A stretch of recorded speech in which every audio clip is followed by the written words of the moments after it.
Bonaduce, life coach. Danny Bonaduce, life coach. Alrighty, and it is time to head into Life Coach. By the way, we take your emails. I love your emails at lifecoach@KZOK.com, but we also take your phone calls at 1-800-252-1025. And Life Coach is brought to you by Goldberg Jones Divorce for Men. Call 1-800-DIVORCE. Let us talk to Denise in Arlington.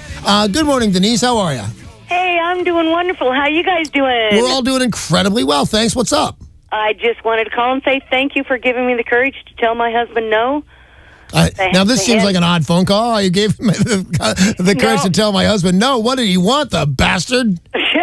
Well, I called you last week about my amputee husband that always wanted me to do everything on my day off. Oh, yeah, I remember you. And so, because I believe that I told you that you're not doing him any service doing everything for him, as tough as it might be to be an amputee, and it is, but you look around on the news and stuff, and people are doing all sorts of things, including kids, and he's not going to learn how to do and fend for himself if you're always doing it for him. So tell us what happened there, Denise. I basically screwed up my courage, and I said, do it yourself. Put your leg on, do it yourself, and I made a deal with him. When you can walk by yourself with no help whatsoever, I'll take your ass fishing. Wow, that is so good. Now, does he try? Yeah, he's progressed from the wheelchair to the walker, and we use a cane for a few steps, and he's doing his therapy in the hallway. Oh, that is beautiful. Well, good job. I'm glad I pointed you in the right direction, but, it's up to you to take that step, no pun intended, and do that and put in the work. So thanks, Denise, and I appreciate the follow-up. If you've got a question for the Life Coach, as Denise has shown, you can help with just about any problem that you guys have out there. You think I might have been flustered with an amputee question, but no. 800-252-1025. Call now. Remember, if you need to change your name, that is just fine. Christina in Redmond, you're on with Danny. Hey, Christina, how are you? Good morning. Morning. So I am in residential property management, right? And I have about 8 properties that are all very demanding. And I've talked to coworkers in the office, and they all agree that I have unusually hard properties, and I'm completely overloaded. And I want to talk to my boss about this, but I'm just not sure how to approach the situation. Well, here's what I would recommend. Do you have a solution in mind? Can you offer him a solution, him or her, when you go to say, I'm completely overloaded with these very difficult properties? Do you have a solution in mind that you can recommend? Okay. Well, I know that he'll probably just tell me to manage my time better, and that's the problem. It's just I don't have enough time of the day to do what this is, Does any living human being in the world have enough time of the day to manage these particular properties? Because I'm feeling you on this one. Even if your coworkers agree, no, your particular work environment there, Christina, it's a big hassle.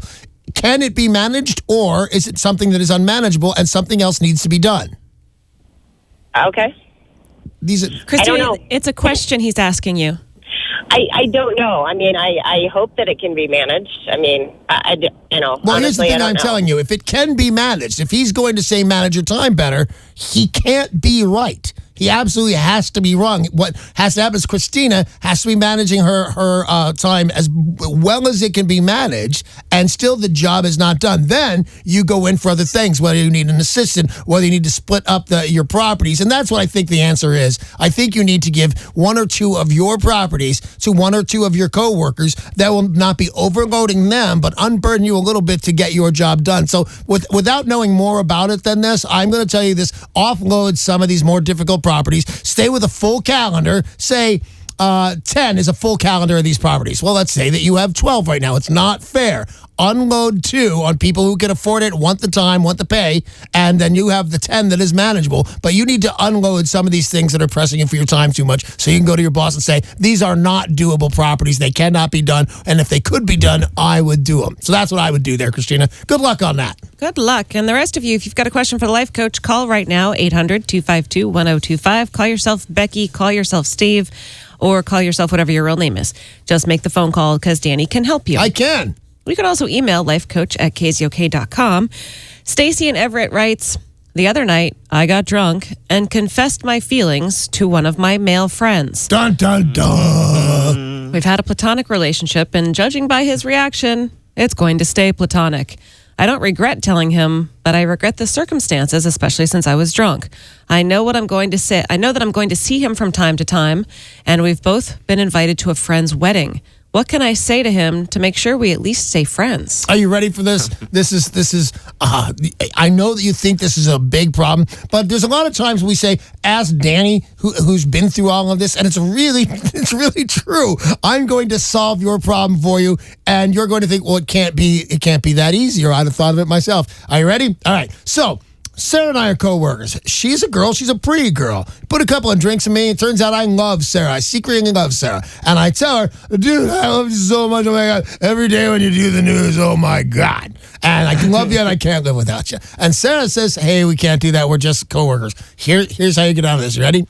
Hey, Sarah, you remember the other night? Pfft, dude, I was so drunk. Boom, you're out. That's it. That's all it takes. Don't think more about it. You were drunk. This guy's been drunk. This guy was probably drinking with you. Everybody gets that. As long as you didn't physically hurt anybody, I was going to say, or steal anybody's stuff, but it kind of works for that too. But you just look at this guy who's your friend and you like him and you go, man, I'm really sorry I was drunk. If you feel like explaining it, go ahead. Say you do feel that way, you don't feel that way, but just end it with, I was drunk. And everybody that graduated high school is going to give you a pass on that. And it goes one more time. I'll practice for you. Ready? Dude, I was drunk. And you're out. I know it seems like it should be a harder game than that, but it's not. It's just that easy. 800-252-1025. Call that number now with your questions for Danny Bonaduce, life coach. Jesse in Issaquah, you're up next. Hey, Jesse. Hi. Hi. All right, so I called a few weeks ago about my friend not really getting along with my husband. Yeah. And so I had her come over and we were all hanging out and everything, and then she ended up stealing from me that night. So I'm not sure if I should still be friends with her, if I should give her another chance, or if I should just drop her. Well, Is this the one that he was hooking up with? I'm sorry? This, Jesse, are you the one that you think maybe she was interested in you and that's why she didn't like your husband? Exactly. And you guys were like, "Ooh, yeah." All right, so I was like, "Ooh, yeah," and I'll tell you, I stand by my "ooh, yeah," and I'm even "ooh, yeah" right now. Except maybe there was something else going on. Well, first of all, she stole her heart and then her credit card. So when your friend came over, did you guys, was there any hanky-panky between you two? No. We were just hanging out, and then she went into my room, and so I went in there with her, and then I was like, okay, well, I'm going to go downstairs. And then she, lingered in my room for a minute. And so I had put my e-cigarette, my pack of cigarettes, and then my lighter on the bed. And then when I went back in my room, my e-cigarette thing was gone. Oh. And so I texted her about it. And she said that it wasn't, that she was taking it back so that she could get me another one. But I don't think that's right. How nice of her. Well, it's not right. She was stealing from you and you caught her. That's exactly what it was. On this one, you got to go, the question I'm assuming is what can I do? And I'll tell you this because we had a big story in the news today. I believe it was a Mariner, somebody who stole from somebody and spent $8 million. Wife. Yeah, Carlos Peguero, who used to play for the Mariners. Had a little sleepover. There were nighties involved. It was very bitching. And then somebody stole $1 million on somebody else's credit card. This is not like that. You're going to get your property back. This is now up to you. You know that this girl is a thief, but this girl, can I tell you something, Jesse? This girl's a lot of maintenance. She's got emotions that you're not all that sure about and don't love all that much, and now she's pilfering your stuff, and I'll tell you why she stole that stuff. She stole it to get your attention. She wants bad attention. That happens on Life Coach all the time. I end up saying, you're addicted to the attention, whether it's good or bad. You've got the property back. There's not much you can do except choose to be her friend or not. And just out of curiosity, Jesse, what are you going to do with that? I don't know. I really don't know if I should, keep trying to be friends with her. Because what if next time, and what if it's something more important, I don't know if I should give her another chance or if I should just, I mean, if it was me, I think I would want another chance. But then again, how do you trust somebody after that? Well, you don't. And you build trust over a matter of time. Is she worth a lot of effort? Because I am telling you, this girl's a bunch of drama. Yeah, Will and I are just both shaking. Yeah, I saw the corner of my eye. I said, don't give me your opinion yet. I haven't voted. But you're totally right. I don't think that she's worth the drama unless you're into it, unless you like the drama, unless you like a girl who is sexually attracted to you, even though you're straight, and a girl who steals your stuff, even though she'll return it. Are you into the drama? I don't think so. That's a yes. That's a yes. You know that's a yes. So I'm going to tell you that I think that's kind of fun. You sound really young and flirty on the phone and stuff. I'm going to say watch your P's and Q's, watch what this girl does. But yeah, if you're aware of what kind of person this person is and you don't mind the drama, invite her back into your life. Nobody got hurt. And I got to tell you, from a spectator's point of view, it seems a little bit fun to me. I get it. It does add, there's that added, what's she going to steal this time? And is she going to be around a teddy when she does it? It's all good, man. So I say have fun with it, but keep your eye on this chick because she is drama. If you've got a question for the life coach, you need to make the call 800-252-1025 or email lifecoach@kzok.com, which is what Rebecca in Seattle did. She writes, we've been married for 12 years, mid-40s, no kids. I am totally in love with my husband. You know what those are called? Dinks. Dinks? Dinks. That's like yippies and hippies, all that stuff. Dinks. Double income, no kids. Oh. She says, I'm totally in love with him. He's an amazing guy, but there is very little intimacy due to his Asperger's. I'm finding it extremely difficult to live without emotional and physical intimacy. His inability to understand me and my needs is very frustrating. No holding hands, no kissing. We are both loyal. I will not cheat on him, but I do not want a sexless marriage.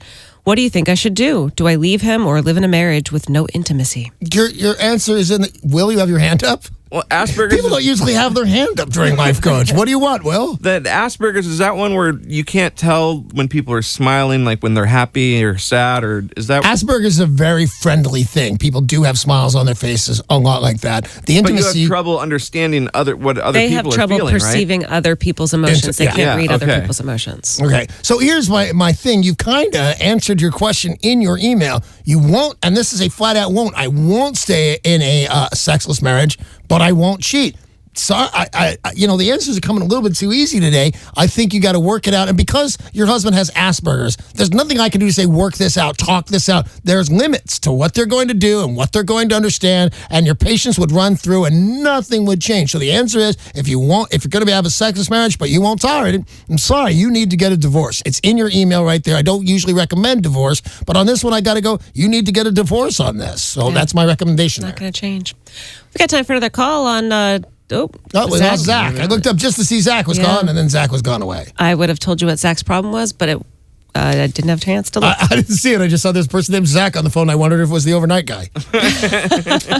All right, so we will do another email on Danny Bonaduce, Life Coach, unless Zach wants to give us a call back. Stephen Puyallup says, I've been going through a nasty divorce for over a year, and my wife and her family have tried everything to remove me from my 18-month-old daughter's life. This whole situation has me getting very depressed. I'm now taking medication for this depression. My attorney has been chipping away at her bogus accusations, but it's wearing on me. I feel like I'm fading. I have just a few friends I confide in who help me, but there's only so much they can do because they live far away. Any suggestions on how to hold it all together? Yeah, well, here's what you got to do is remember at the end of the day, you're talking about an 18-month-old child in this process. A lot of people talk about them having a completely civilized divorce. Those are so rare and far between. You've got a lawyer, because I would also automatically recommend Rick Jones. Go in there and get him. And I have never had need to use Rick Jones for those requirements. But the fact that they say divorce for men, it just seems like they're geared up and ready to fight the good fight. So just remember to tell your lawyer that there's a limit to your finances on this. Get in there and what fight. Does he do psychologically? I think his issue is that he's depressed. Well, if you're taking your meds for your depression, which is weird because that's usually biological, not brought on by a nasty ex-wife. But if you're that depressed, you need to, take your meds. And I'm going to tell you something that, a lot of people in the field would tell you: exercise. You should release some endorphins. Take your meds, but release some endorphins. And just remember, a good motivator is a hate. And I'm sure you have bad feelings for who is soon to be your ex-wife. Stay involved, fight the fight, stay the course, man. And because this is your kid involved, you have to stay the course. Take your meds, do your exercise, stay with your friends, stay active socially, and wear this on. You've got to do it. You absolutely have to do this for your kid. Hey, that's all the time we have for Danny Bonaduce, Life Coach today. Life Coach brought to you by Goldberg Jones, Divorce for Men. Call 1-800-DIVORCE.